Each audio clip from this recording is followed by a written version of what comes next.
এদেশে যারা আওয়ামী লীগ করেছেন তাদের উপরও আমার কোনো রাগ নেই, কিন্তু যারা অপরাধ করেছেন তাদের উপর আমার রাগ আছে। কারণ আপনি বিনা কারণে জেনে শুনে অপরাধ করেছেন। আমাকে রিমান্ডে যারা নিয়েছিল প্রত্যেকটা অফিসার আমারে বলতো আপনার কোনো দোষ নেই, আমরা জানি। তাহলে এটা করেন কেন? এই যে 11 ঘন্টা আপনি টাঙিয়ে রাখলেন আমার মাজায় দড়ি দড়ি।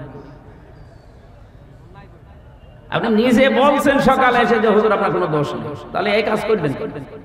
এই জন্য অপরাধের সাথে এই 15.5 বছরে যারা জড়িত, সে যেভাবেই হোক, কারো কথা শুনে হোক, ডাইরেক্ট ইনডাইরেক্ট, এদের আমরা শাস্তি চাই।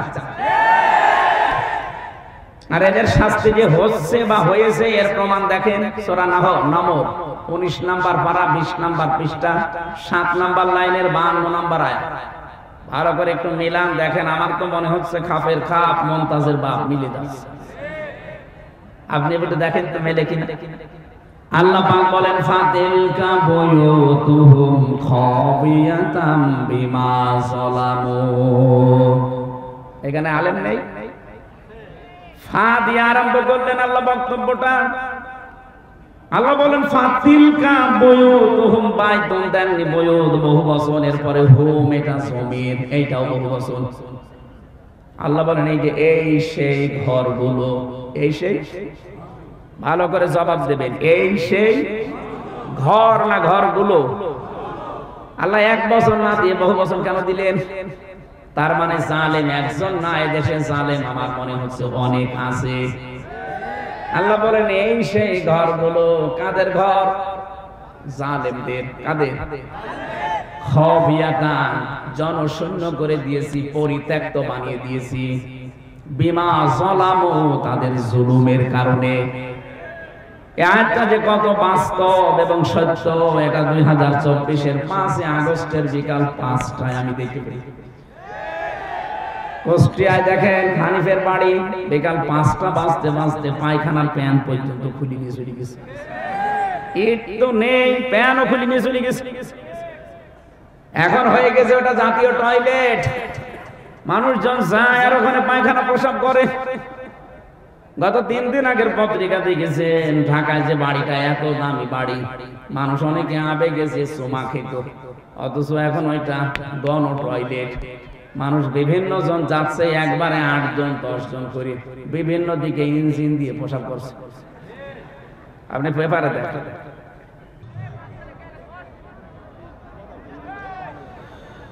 আলহামদুলিল্লাহি রাব্বিল মাশরিকাইন ওয়া রাব্বিল মাগরিবাইন আল্লাযী খালাকা কুল্লা শাইইন যাওজাইন ওয়া আওজাবা আলাইনাল ইহসানা বিল ওয়ালিদাইন ওয়া নাশহাদু আল লা ইলাহা ইল্লাল্লাহু ওয়াহদাহু লা শারীকা লাহু وأشهد أن محمدًا عبده ورسوله سيد الكونين صلى الله عليه وعلى آله وصحبه وأتباعه أجمعين ليلا ونهارا في الطرفين. فقد قال الله تعالى في كلامه المجيد وبرهانه التوحيد أعوذ بالله من الشيطان الرجيم بسم الله الرحمن الرحيم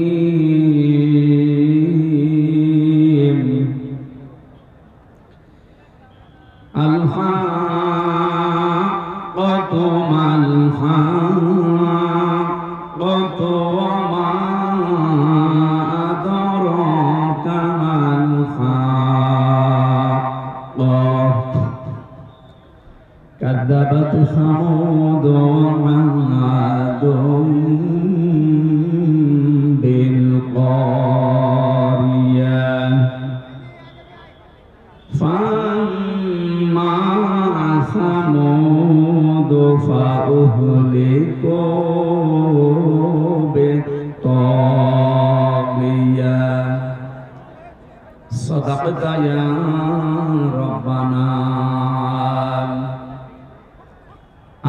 أبي هريرة رضي الله تعالى عنه قال قال النبي صلى الله عليه وسلم كل أمتي يدخلون الجنة إلا من أبى قيل يا رسول الله من أبى قال رسول الله صلى الله عليه وسلم من أطاعني فقد أحبني ومن عصاني فقد أبى إلى آخر الحديث رواه ابن ماجه وما زادهم إلا إيمانا وتسليما اللهم صل على سيدنا مولانا محمد وعلى آل سيدنا مولانا محمد কিচ্ছু হয়নি এদেশে, যা হয়েছে বিচ্ছিন্ন ঘটনা। ওরা যদিও এই সমস্ত ইস্যু তৈরি করে আমাদের এ দেশটাকে অস্থিতিশীল পরিবেশ তৈরি করার পায়তারা চালাচ্ছে, বিশেষ করে যারা পালিয়ে গেছে তাদের বুদ্ধিমতো। আমরা এটা সফল হতে দেব না ইনশাআল্লাহ। ডক্টর মোহাম্মদ ইউনূস গতকাল এবং আজকে ধর্মীয় নেতা যারা বাংলাদেশে বিভিন্ন ধর্মের সবাইকে ডাক দিয়েছে যে মতামত দেন, আমরা এখন কি করব। সব দল মিলে ঐক্যবদ্ধ, এদেশে কোনো অস্থিতিশীল পরিবেশ তৈরি করতে দেওয়া যাবে না, তাহলে মোড়ল যারা আছে তারা কিন্তু সুযোগ পাবে। এই জন্য আপনারা অন্য ধর্মের যারাই আছে আপনাদের ধর্মীয় অনুষ্ঠান পালন করবেন। আমাদের ধর্মীয় কালচার যেটা, এটা আমাদের ধর্মীয় কালচার আবহমান কাল থেকে দেশে এটা হয়ে আসছে, এটা কিয়ামত পর্যন্ত চলবে। وَأَنزَلْنَا إِلَيْكَ الذِّكْرَ لِتُبَيِّنَ لِلنَّاسِ مَا نُزِّلَ إِلَيْهِمْ وَلَعَلَّهُمْ يَتَفَكَّرُونَ। সূরা নাহলের 44 নম্বর আয়াতের শেষের দিকে আছে, আল্লাহ পাক বলেন, হে নবী, এই কিতাব আপনার প্রতি আমি নাযিল করেছি, আপনি জীবিত মানুষদের সামনে ব্যাখ্যা করে শোনাবেন। কোন মানুষ? জবান খুলে বলবেন, কোন মানুষ? এই যে লিতুবাইয়িনা লিন্নাস, এখানে আরবি গ্রামার যারা জানে, আলেম যারা, লাম শব্দ ব্যবহার করা হয় 13টা অর্থে। প্রথম অর্থ হচ্ছে লাম ব্যবহার করা হবে আরবিতে জীবিত মানুষদের জন্য। অথচ দুর্ভাগ্যজনক হলেও সত্য, 96% মুসলমানের এই দেশে জীবিত মানুষদের সামনে কোরআনের ব্যাখ্যা বিশ্লেষণ করা বড় কঠিন হয়ে গিয়েছিল। বিশেষ করে 15.5 বছর কথা বলছে না, কি অবস্থা বানিয়েছিল, 14 জায়গায় অনুমতি নেওয়া লাগবে তারপরে অনুষ্ঠান হবে। সরাসরি বলে না যে না কোরআন দেশে চলবে না, কিন্তু যেন না চলে সেই ব্যবস্থা সব পাকাপোক্ত করেছিল। একজন নাকি তার বউকে খুব জোরে জোরে কিল দিত। একজন বলছে, কি তুমি যেভাবে কিল মারো আমাদের রাখবা না? কিলের ওজন দেখে টের পাও না? কিলের ওজন দেখে তো টের পাওয়া যায় যে তোমার রাখবো কিনা। ওরা সরাসরি 96% মুসলমানের দেশ তো বলে না যে না এই দেশে কোরআন চলতে দেব না, কিন্তু যেন না চলে সে ব্যবস্থা সব করেছিল বিভিন্ন কায়দায়, একেবারে পাতি নেতা থেকে শুরু করে ডিসি পর্যন্ত। কি কথা বলেন না কেন? এমনকি ডিসি, এসপি, টিওনো, ওসি সবাই পারমিশন দিলেও অনেক জেলায় এমন মানুষও ছিল এই মানুষগুলো অনুমতি দিতে চাইতো না। আল্লাহ রাব্বুল আলামিন এমন ভাবে তাদেরকে ধরেছে, তাদের এই পাপের বোঝা পরিপূর্ণ হয়ে যাওয়ার কারণে। কারণ কোরআনে কারিমে বাধা দেন কাফেররা। কারা? এটা নাযিল হওয়ার পর থেকে এটা চলছে। কাফেররা প্রথমেই বলেছে না সব চলতে দেওয়া যাবে, কোরআনের আলোচনা যেন মুহাম্মদ করতে না পারে, এই সিদ্ধান্ত কাফেরদের। আপনি হয়তো ওইভাবে বলেন না, কিন্তু সিস্টেম চালু করেছিলেন কাফেরদের মতো। 1500 বছর আগে কোরআনে কারিমে বাধা দিয়ে আবু জেহেল যদি কাফের হয়, তা আপনি কি বলেন? বলেন। অনেকে বলে হ্যাঁ আবু জেহেলের সাথে তুলনা দিচ্ছেন, আবু জেহেল আল্লাহকে মানতো। আরে ভাই, কাবা শরীফের সভাপতি ছিল, আপনি তো নওগাঁ মসজিদের সভাপতি, আপনাকে কেউ চেনেই না। আর আবু জেহেল কোন মসজিদে? কাবা শরীফের সভাপতিও। হাজিদের পানি পান করা তো ধান্দা কিসে? টাকা পয়সা কামাই করার জন্য হাসিদের খেদমত করত ওর লোকজন দিয়ে। 2 নম্বরে ওকে যদি কেউ জিজ্ঞাসা করত আল্লাহ বলতে কেউ আছে, ও শুধু বলে না যে আছে, কোরআনে কারীম ওর এই কথা কোট করেছে, ওয়ালাইন সাআলতাহুম মান খালাকাস সামাওয়াতি ওয়াল আরদা লা ইয়াকুলুনাল্লাহ। কয়েক জায়গায় আল্লাহ একটা দিয়ে জানিয়েছেন, হে নবী ওদেরকে যদি জিজ্ঞাসা করেন আসমান আর জমিন কে বানিয়েছে, লা ইয়াকুলুনাল্লাহ, লামে তাকিদ নুনে সাকিলা, আল্লাহ গ্যারান্টি দিয়ে বলছে আবু জেহেল ওই কথা বলতো যে আল্লাহ বানিয়েছে। কে বানিয়েছে? তাহলে আল্লাহ একজন আছে ও বিশ্বাস করতো না? কথা বলে না, করতো মানে আমাদের মতো হালকা বিশ্বাস না। হয়তো দিন বদরের ময়দানে যাবে ওই দিন, কারণ এটা ক্লাস চলছে, একটা কি চলছে, ক্লাসের মতোই থাকা লাগবে, একেবারে নিস্তব্ধ হয়ে যাবে। বলেন আবু জেহেলের উদাহরণটা দিলাম কেন? কাবার গিলাফ ধরে কাঁদছি সকালবেলা, 17 রমজান মাসে সকালবেলা সবাই তাওয়াফ করছে কাবা শরীফ উলঙ্গ হয়ে, আর ও নিজে যেয়ে কাবার গিলাফ, যেটা মুলতাজাম বলে, যেখানে দোয়া করলে কবুল হয়, ওই দরজার সামনে দাঁড়িয়ে বলছে কাবার মালিক তুমি আসো, আমি জানি আমি মুহাম্মদের বিরুদ্ধে যাচ্ছি অস্ত্র নিয়ে বদরের ময়দানে যুদ্ধ করার জন্য, সত্যের পক্ষে যে আছে তাকে তুমি বিজয় দিয়ে দিও। আবু জেহেলের দোয়া কবুল হয়ে গেছে। বলেন তো যদি আল্লাহ একজন আছে বিশ্বাসই না করবে, ও কাবার গিলাফ ধরে কাঁদবে কোন কারণে? বলেন। এবার আমার প্রশ্নটা হলো, আইন পাশ করে কোরআন নিষিদ্ধ করে দিল শুনতে কেন? কারণ খুব ভালো করে জানতো আমি যে ক্ষমতার চেয়ারে বসে আছি দেশের প্রধানমন্ত্রী হয়ে, এটা একটা অবৈধ। ও ঠিক ভালো করে বুঝতো যে আমার চেয়ারের একটা পায়াও ঠিক না, সব নড়বড়ে পায়া। কিন্তু মোহাম্মদ যেটা কোরআন দিয়ে বোঝাতে চায় যে অধিকারগুলো মানুষের প্রচার করে যে এই এই অধিকার আমার আছে, আমার ভোট দেওয়ার অধিকার আছে না নেই? বলেন। হুয়া জিতাবাকুম ওয়া মা জাআলা আলাইকুম ফিদ-দীনি মিন হারাজ। সূরা হজের 78 নম্বর আয়াতের মাঝের অংশে আছে আল্লাহ পাক বলেন আমি তোমাদেরকে নির্বাচিত করি। নওগাঁবাসী একেবারে বিবেক দিয়ে বলবেন, নির্বাচিত করা হয় যে পদ্ধতির মাধ্যমে, ওইটার নাম নির্বাচন। আমি বেশি বলছি, নির্বাচিত করা হয় যে কোনো বিষয়কে কিসের মাধ্যমে? বলেন বলেন। এই 15.5 বছর তো নির্বাচনই হয়নি, এটাকে মিথ্যা কথা। অথচ 8-9 দিন দেখতে পাচ্ছি বাইরের বিভিন্ন দেশে স্বীকৃতি পাওয়ার জন্য মানুষের কাছে মিথ্যা তথ্য ছড়াচ্ছে যে আমি নির্বাচিত ছিলাম, আমাকে নির্বাসন দেওয়া হয়েছে। নির্বাসন আমরা দেয়নি, আপনি নিজে নির্বাসন বেছে নিয়েছেন, আর নির্বাচিত ছিলেন, এটা দাহা মিথ্যা কথা। এই 15.5 বছরে যে নির্বাচন হয়নি, কেউ যে নির্বাচিত ছিল না, এটা যদি ঘোড়া কেউ জিজ্ঞাসা করে, ঘোড়াও হাসবে। কথা বলেন না কেন? বলে এই মিথ্যা কথা আপনি ছড়িয়ে কি পেতে চান? বিশ্বের মডেল কেন তাম দুনিয়ার 257 রাষ্ট্র এক হয়ে গেল, বাংলাদেশে এই জালেম আর আসতে পারবে না, কারণ আপনি নির্বাচিত ছিলেন না। এত বড় রাহা মিথ্যা কথা বলেন কেন? নির্বাচনের আগে 154 জন আপনি ঘোষণা দিয়ে দিয়েছেন, কথা বলছেন না কেন? দিনের ভোট আপনি রাতে করে ফেলেছেন। নির্বাচন হইল কবে? আমার এই যে 33 বছর এখন বয়স, 18 বছর থেকে যদি শুরু করিতে 3 বার আমার ভোট দেওয়ার কথা, আমি তো একবারও দিতে পারলাম না। আপনাকে ভোট দিল কে?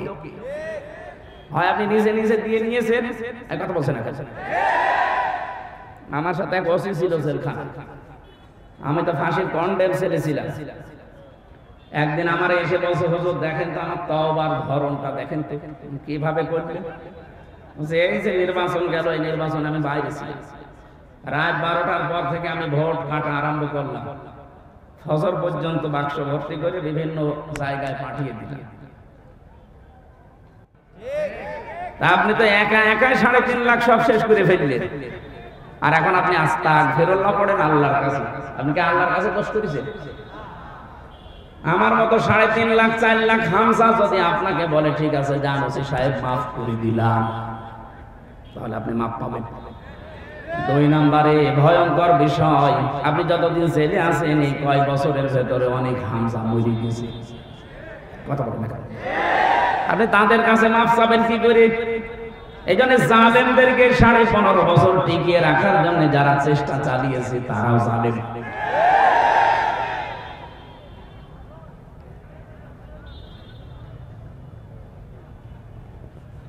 বলেন তো ওসি সাহেবের যে তওবার ধরন বলল, কি তওবা বলে না আর কি বলে?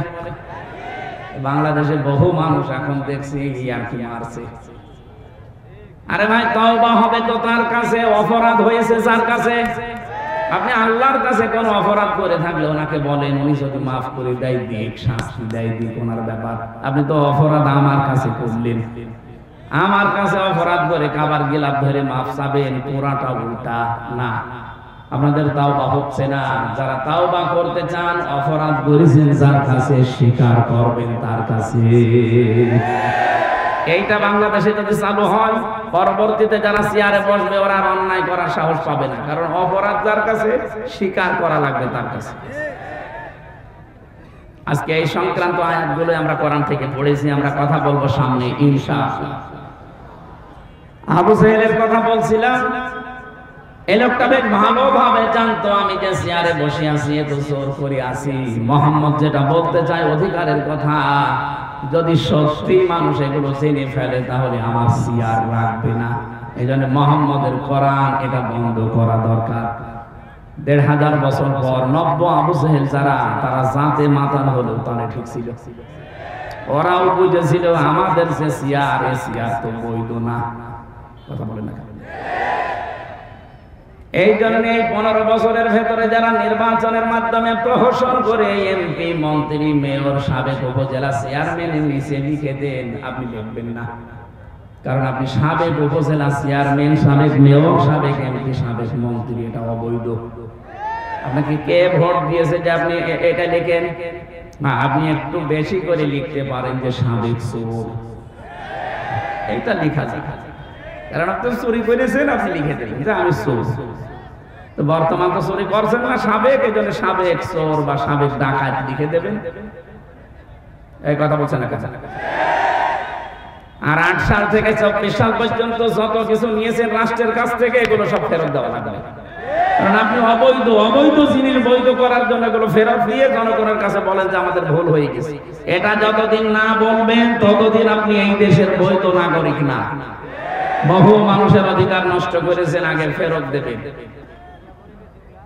আমার ভাইরা, এই যে মানুষগুলো এতদিন পর্যন্ত যারা বুঝেছিল যে আমির হামজা কোরআন দিয়ে যা বলতে চাই, এ তো আমার চেয়ারে ধাক্কা লাগে, ওই তখন আস্তে করে বলে যে না, ওরে আসতে দেওয়া যাবে না, ও রাজনৈতিক কথা বলে, ওরে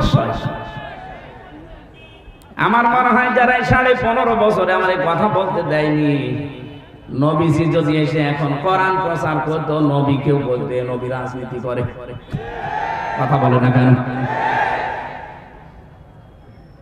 এই জন্য কোরআনের প্রথম আয়াত এটা।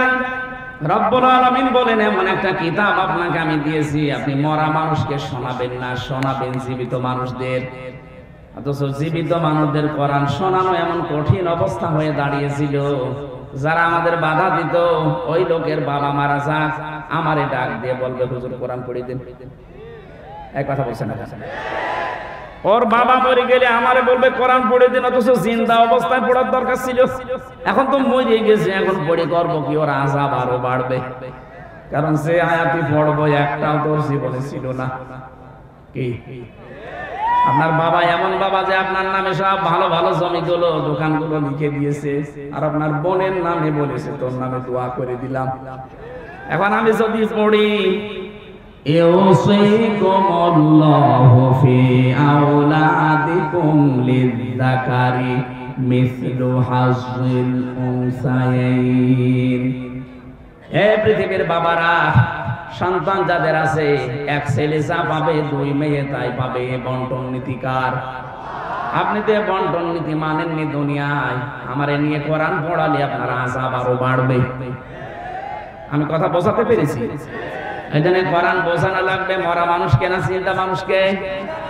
আমাদের দায়িত্ব এইটা, এটা আমাদের কালচার। এই জন্য আমরা জীবিত মানুষদেরকে বোঝাই। এখন যারা শুনতে আসে এদের দায়িত্ব কি? এদের পরের শব্দ আল্লাহ জানিয়েছেন ওয়ালা আল্লাহুম ইয়াতাফাক্কারুন। হে নবী, যারা শুনতে আসে ওদের দায়িত্ব হচ্ছে ওই কথাগুলো শোনার পরে বাড়ি যেয়ে যেন চিন্তা ভাবনা করে। তাহলে আমার দায়িত্ব সঠিকভাবে জীবিত মানুষদের সামনে ব্যাখ্যা করা, আর আপনার দায়িত্ব এটা শোনার পরে বাড়ি যেয়ে চিন্তা ভাবনা করা। করবেন তো? হ্যাঁ, ইনশাআল্লাহ। এই কোরআন, এজন্য আমি বলছিলাম আমাদের শুধু একানা হাদা বায়ানুল লিন্নাস, মানুষ পদবাচ্চে যারা বিবেচিত সবার জন্য আজকের এই অনুষ্ঠান। আমরা সবাই এখন দল মত জাতি নেই, সব এখন এক। কথা বলেন না কেন? ইসকনের যে নাম শুনছিলেন পঞ্চম ভাইয়ের কাছে, আসলে ইসকন এটা হিন্দুদের খোদ সংগঠন না। এই সংগঠনের আসল যারা দায়িত্বে আছে, যারা প্রতিষ্ঠাতা, ওই যে প্রভুপাদ, এই লোকটা একটা খ্রিস্টান। এই লোকটা ইহুদি জাতিতে কিন্তু পড়াশোনা করে সে খ্রিস্টান চার্চে একটা আলাদা নিয়ম নীতি বানিয়ে হিন্দুদের বদনাম করার জন্য উগ্রভাবে এটাকে উপস্থাপন করেছে। এই জন্য হিন্দুদের শুধু একাদশ না, ওরা গরিব নিম্নবিত্তের যারা হিন্দু তাদেরকে বেছে নিয়েছে। সারা বিশ্বের 257টা রাষ্ট্রের 195টা দেশে ওদের কাজ চলছে। বাংলাদেশে আপনি দেখান, এই যে ঢাকার স্বামীবাগ, এর পাশে যে ইসকন মন্দির, ওর পাশে যে মেথরপট্টি আছে, এই গরিব হিন্দুদেরকে টাকা পয়সা দিয়ে ওরা দৌড়ে ভিড়িয়ে ইসকনের সদস্য বানিয়েছে। সিলেটের যারা চা বাগানি হিন্দু ধর্মের কাজ করে, যারা গরিব মানুষ, এই ছেলে মেয়েদেরকে ওরা কাজে লাগিয়েছে। ঠাকুরগাঁও পঞ্চগড়ের যারা গরিব মানুষ ওই পাথর তুলে খায়, তাদেরকে কাজে লাগিয়েছে। এই কথা বলে কে গো? সুতরাং এটা শুধু হিন্দুদের দোষ না। সম্মানিত ভাই এবং অন্য ধর্মের ভাইরা, আপনারা হয়তো এই মনে করে ভাবতে পারেন যে আমাদের আবার ওই দোষে দোষী করে আমাদের অত্যাচার করে কিনা। না, আমরা অত পাগল না। এদেশে যারা আওয়ামী লীগ করেছেন তাদের উপরও আমার কোনো রাগ নেই, কিন্তু যারা অপরাধ করেছেন তাদের উপর আমার রাগ আছে। কারণ আপনি বিনা কারণে জেনে শুনে অপরাধ করেছেন। আমাকে রিমান্ডে যারা নিয়েছিল প্রত্যেকটা অফিসার আমারে বলতো আপনার কোনো দোষ নেই, আমরা জানি। তাহলে এটা করেন কেন? এই যে 11 ঘন্টা আপনি টাঙিয়ে রাখলেন আমার মাজায় দড়ি দিয়ে। আপনি নিজে বলছেন সকালে এসে যে হুজুর আপনার কোনো দোষ নেই, তাহলে এই কাজ করবেন। এই জন্য অপরাধের সাথে এই 15.5 বছরে যারা জড়িত, সে যেভাবেই হোক, কারো কথা শুনে হোক, ডাইরেক্ট ইনডাইরেক্ট, এদের আমরা শাস্তি চাই। আর এদের শাস্তি যে হচ্ছে বা হয়েছে এর প্রমাণ দেখেন সূরা নামল 19 নাম্বার পারা 20 নাম্বার পৃষ্ঠা 7 নাম্বার লাইনের 52 নাম্বার আয়াত। ভালো করে একটু মিলান দেখেন। আমার তো মনে হচ্ছে খাপের খাপ মুমতাজের বাপ মিলে যাচ্ছে। আপনি একটু দেখেন তো মেলে কিনা। আল্লাহ পাক বলেন ফাতিলকা বুয়ুতুহুম খাবিয়াতাম বিমা যালামু। এখানে আলেম নেই, ফা দিয়ে আরম্ভ করলেন আল্লাহ বক্তব্যটা। আল্লাহ বলেন ফাতিলকা বুয়ুতুহুম, বাইতুন দেননি বুয়ুত বহু বচনের পরে হুম এটা জমির, এইটাও বহু বচন। আল্লাহ বলেন এই যে এই সেই ঘরগুলো, এই সেই, ভালো করে জবাব দেবেন, এই সেই ঘর না ঘরগুলো? আল্লাহ এক বছর না দিয়ে বহু বছর কেন দিলেন? তার মানে জালেম একজন না, এদেশে জালেম আমার মনে হচ্ছে অনেক আছে। আল্লাহ বলেন এই সেই ঘরগুলো। কাদের ঘর? জালেমদের। কাদের? খাবিয়াতান, জনশূন্য করে দিয়েছি, পরিত্যক্ত বানিয়ে দিয়েছি। বিমা যালামু, তাদের জুলুমের কারণে। এই আয়াতটা যে কত বাস্তব এবং সত্য, এটা 2024-এর 5 আগস্টের বিকাল 5টায় আমি দেখতে পাই। কুষ্টিয়ায় দেখেন হানিফের বাড়ি, বিকাল 5টা বাজতে বাজতে পায়খানার প্যান পর্যন্ত খুলে নিয়ে চলে গেছে। ইট তো নেই, প্যানও খুলে নিয়ে চলে গেছে। এখন হয়ে গেছে ওটা জাতীয় টয়লেট। মানুষজন যায় আর ওখানে পায়খানা প্রসাব করে। গত 3 দিন আগের পত্রিকা দেখেছেন ঢাকায় যে বাড়িটা, এত দামি বাড়ি, মানুষ অনেকে আবেগে গেছে চুমা খেত, অথচ এখন ওইটা গণ টয়লেট। মানুষ বিভিন্ন জন যাচ্ছে, একবারে 8 জন 10 জন করে বিভিন্ন দিকে ইঞ্জিন দিয়ে পোশাক করছে। আপনি পেপারে দেখেন। কাবা শরীফ তাওয়াফ করছিলাম একবার 16 সালে, 7 চক্কর দিলাম, বেশ ভালোই লাগছিল। হঠাৎ উপরে গেলাম, সে দেখি পেটে ব্যথা করছে। পুলিশকে ডাক দিয়ে বললাম, ইয়া সাদেক তাল, এদিকে আসেন। কি এতক্ষণ তো ভালোই লাগছিল, হঠাৎ আমার পেটে ব্যথা করছে, এখানে ফার্মেসি কোথায়? পুলিশ আমাদের বলে, ইয়া হাজি ওয়াল হুজ্জাত আইনা বিলাদুকা, ও হাজি দেশ কোথায়? বুঝছি তুমি বাংলাদেশ, বাংলাদেশ থেকে এসেছি। ওর ভাষা দিয়ে আমারে বলছে, হাজি আপনি জানেন না এটা কোন জায়গা? না তো। আবু জহেলের বাড়ি। আপনি এখনো পায়খানা না করে দাঁড়িয়ে আছেন, তাড়াতাড়ি করেন। পায়খানা করে দেখে আমার পেটের ব্যথা ভালো হয়ে গেছে। আল্লাহ যেন আমাকে জানাতে চাচ্ছে, হামজা এত টাকা খরচ করে আসলে আর শয়তানের মুখে পায়খানা না করে চলে যাবা, তাড়াতাড়ি করো। আমার তো মনে হচ্ছে এই 15.5 বছরের জুলুমের যে মাত্রা, আমি তো কিছুটা টের পেয়েছি। কি জুলুম করেছে বলেন তো, এই যে গুম খুন আর আয়না ঘর দিয়ে কত মানুষকে আমি পেয়েছি ওই মাটির নিচে। আমিও 10 দিন ছিলাম, দেখেছি 2 বছর 5 বছর 7 বছর 8 বছর 10 বছর 14 বছরের মানুষ নাকি ওখানে আছে। মুফতি ফখরুল সাহেব আমার সাথে ছিল, মাঝে মাঝে আমার এসে বলতো, হামজা কি করে তোমার সাথে আমি জানি না।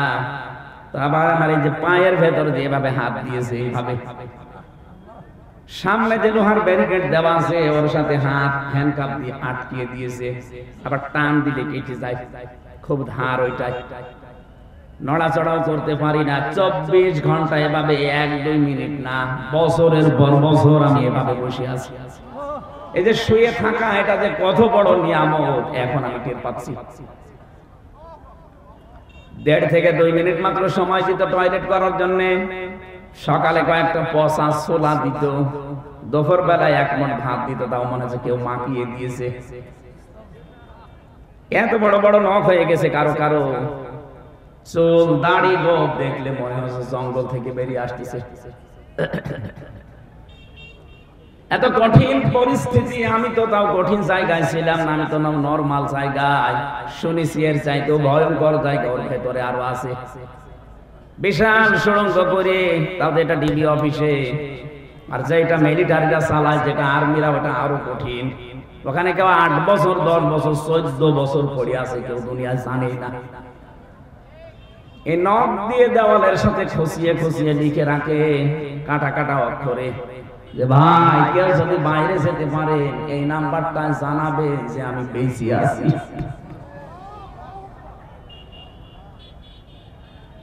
এই জুলুম যারা করেছিলেন এই 15 বছর 15.5 বছর ধরে, আপনি বলেন তো কোথায় পৌঁছিয়েছিলেন? এখনো পর্যন্ত অনেক জালেম দেখছি, জালেমদের সাফাই গায় যে কি করেছে যে তার পালিয়ে যাওয়া লাগলো। শয়তান, তোমার সাথে তো হয়নি, তুমি টের পাচ্ছ না। তোমার বাবার সাথে যদি এটা হয়তো তুমি টের পাচ্ছ। কত মানুষ 15 বছর ঘরে থাকতে পারে নাই, গাছতলায় বাঁশতলায় ধানের খেতে আখের খেতে সময় কাটিয়েছে। এক কথা বলছেন, কিছু জানে না, ভালো মানুষ ঘরে ঘুমিয়ে আছে, ঘুম থেকে উঠে দেখছে হাজত খানায়। কি গো তুই গাছ কেটেছিস? কখন? স্বপ্নে। আমি তো বানিয়ে বললাম, এটা হয়নি। নিজেই ধরিয়ে দেয়, নিজেই ছাড়িয়ে দেয়, মাঝখান থেকে 1-2 লাখ টাকা আল্লাহর রাস্তায় নিয়ে নেয়। কি চলছিল বলেন তো? আমাকে ধরার পরে বলছে 10 লাখ টাকা দেন, নাই তো 50টা মামলা দেব। কেন? মামলা কি বানাবেন? সব বানানো আছে, শুধু নাম লিখে দেব। কি দেশে বাস করতাম আপনি টের পাচ্ছেন?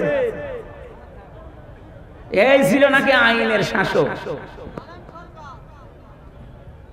এই জুলুমের সাথে যারা জড়িত তাদেরকে বলছি, আল্লাহ যেন তাদের ঘরগুলো বাড়িগুলো আজ পরিত্যক্ত করে দিয়েছে তাদের এই জুলুমের কারণে। আল্লাহ এই জন্য বাইতুন দেয়নি, বয়ুত দিয়েছেন। সারা বাংলাদেশের 630টা থানা আছে, আমি কম বেশি 600-র উপরে থানা ঘোরা হয়ে গেছি। সব জায়গায় দেখছে এই 3 মাসে প্রায় একই অবস্থা। কুষ্টিয়ার হানিফের বাড়ি তো নিজে বললাম, কয়েকদিন আগে দিনাজপুরে গিয়েছিলাম, কি দা পড়ছিল তার বাড়ি পর্যন্ত এখন পায়খানা হয়ে গেছে। ভোগ চিনো যায় না, ভয় না গেলে আবার প্রসাব করে কিনা। আমার মনে হচ্ছে কাবার চত্বরে আবু জেহেলের বাড়ি যেখানে, ওখানে যেমন আমার পেটের ব্যথা ভালো হয়ে গেছে, এদেশে অনেকের এখন দেখছি পেটে ব্যথা হচ্ছে, এজন্য ওখানে যে জালেমদের বাড়িতে টয়লেট করছে। এখানে আমাদের শিক্ষা কি? এর পরের শব্দে আল্লাহ এটা দিয়েছেন, ইন্না ফি যালিকা লায়াতাল লিকাওমিন ইয়ালামুন। রব্বুল আলামিন বলেন এখানে লামে তাকিদ আছে, যারা আরবি জানে তাদেরকে জিজ্ঞাসা করেন কত কঠিন শব্দ এটা। ইন্না ফি যালিকা লায়াতান, অবশ্যই এর ভেতরে শিক্ষা আছে, নিদর্শন আছে। কাদের জন্য? লিকাওমি ইয়ালামুন, যারা জ্ঞানী মানুষ। তাহলে আমাদের এখান থেকে নেওয়া লাগবে আজকে, আগামীতে যারা যাবে তারা যেন জালেম না হয়। যদি জালেম হয় তাদের বাড়ি ঘর কিন্তু এরকম ওজার গৃহ হয়ে যাবে। এজন্য যারা যাবেন আমরা নিষেধ করছি না, যে যাবেন যান, কিন্তু জুলুম করবেন না। জালেমদের 15 বছরের শিকড় যদি আল্লাহ কেটে দিতে পারে, আপনি তো এখনো জানেনই, এখনই অনেকে জুলুম আরম্ভ করেছে। 5 তারিখের পর থেকে দেখতে পাচ্ছি অনেকে এখনো বিভিন্ন জিনিসে হাত মারছে। কেউ বাজারে, কেউ নৌকা ঘাটে, কেউ গরুর হাটে, এক কথা বলছেন, কেউ চাঁদাবাজি আরম্ভ করে দিয়েছেন। এখনো থালা পাননি হাতে পেলে কি করবেন? এজন্য সাবধান, ওরা অত্যাচার করেছে, ওরা এজন্য জালেম। আপনিও যদি শুরু করেন আপনিও তো জালেম। তো ওদের ভেতর আর আপনার ভেতরে পার্থক্য কি? যেন এমন আচরণ, এমন চরিত্র তৈরি করা লাগবে যেন ওদের সাথে না মেলে। কারণ মান তাশাব্বাহা বিকাওমিন ফাহুয়া মিনহুম, যার সাথে আপনার চরিত্র মিলবে কিয়ামতে তার সাথে উঠবেন। 15.5 বছরে জুলুম করে, চুরি করে, টাকা পয়সা পাচার করে ওরা যে অপরাধ করেছে, আপনিও যদি ওইটা করেন কিয়ামতে ওর সাথে উঠলে আপনারা কি উঠতে চান ওদের সাথে? আপনি কি দরবেশ সালমান রহমানের সাথে উঠতে চান? কি নমো, দাড়ি কেটে নমো হয়ে গেছে, পৃথিবীর ইতিহাস পাল্টিয়ে ফেলেছে লোকটা। 7টা ব্যাংক থেকে 36,000 কোটি টাকা ও মারি কাটি করেছে। ইসলামী ব্যাংকটা ধ্বংস করে দিয়েছে এস আলমের মাধ্যমে। 75,000 কোটি টাকা এখান থেকে সরিয়েছে। নিজে একটা ব্যাংক বানাতে পারেন না, মানুষের টাকা পয়সা দিয়ে তৈরি করা, সেইটা নিয়ে ফুলদারি করেন। মানুষ এটা জানোয়ার বললেও জানোয়ারের মনে হয় বিবেকাবাদ, আমারে জানোয়ার বলে।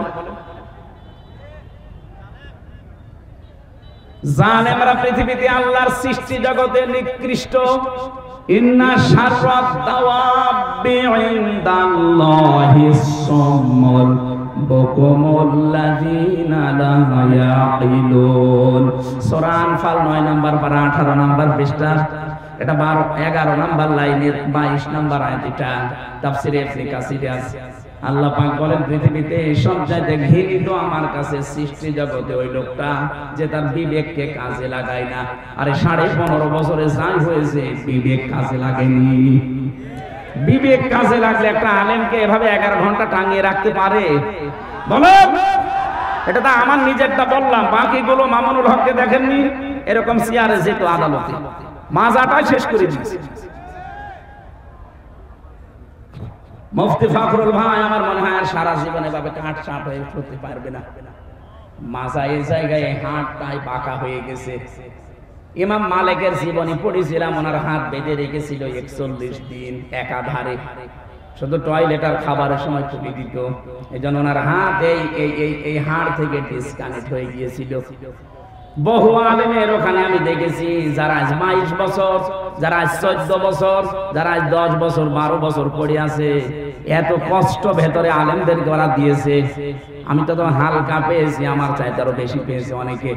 তাদের শরীরে যে বিভিন্ন জিনিস নড়বড়ে হয়ে গেছে।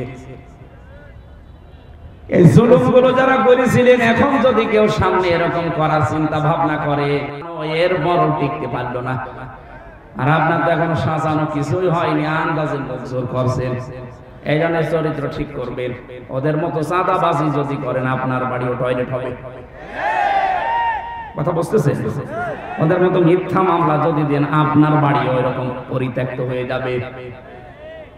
গতকালকে কুমিল্লাতে একটা সমাবেশ ছিল, সর্বশেষ যিনি বক্তব্য দিলেন আমি দেখলাম আজকে পেপারে, সর্বশেষ বক্তব্য দিয়েছেন যিনি আমিরে জামাত, এরপরে যিনি সভাপতি ঘোষণা দিলেন মাইকে যে আজকের এই অনুষ্ঠানে 8টা মোবাইল আর একটা টাকা ভর্তি মানি ব্যাগ পাওয়া গেছে, যার হয় সে প্রমাণ দিয়ে নিয়ে যান। পৃথিবীর ইতিহাসে এইটাই মনে হয় প্রথম। আপনি বলেন তো বাংলাদেশের কোন সমাবেশ শেষ হওয়ার পরে এটা বলতে পারে যে এখানে 8টা মোবাইল আর একটা মানি ব্যাগ ভর্তি টাকা পাওয়া গেছে? বলেন। এইরকম মানুষ যদি দুনিয়াতে, এইরকম চরিত্রের মানুষ যদি আমরা তৈরি করতে পারি, আল্লাহর কসম এদেরকে রাষ্ট্র দিয়ে দিলে এরা খাবে না। আর যদি ওই দরবেশের মতো মানুষকে দেন, ও খেয়ে একেবারে ভোর করে ফেলবে। খাবে তো খাবে, শেষে বাঁচার জন্য দাঁড়ি পর্যন্ত পোষ দেবে। ওরা জিজ্ঞাসা করেছে আপনি এত নাফরমানি করলেন কি করে, দাঁড়ি রাখা সুন্নত আপনি কেটে ফেললেন। আবার ফতোয়া দিয়েছে ওই দাঁড়ি রাখা সুন্নত, জান বাঁচানো ফরজ। আমি দাঁড়ি কেটে সুন্নত ফেলে দিয়ে ফরজ আমি চেষ্টা করছিলাম বাঁচার, কিন্তু পারলাম না। নৌকা আমারে ধরিয়ে দিল, নৌকা ধরিয়ে দিয়েছে।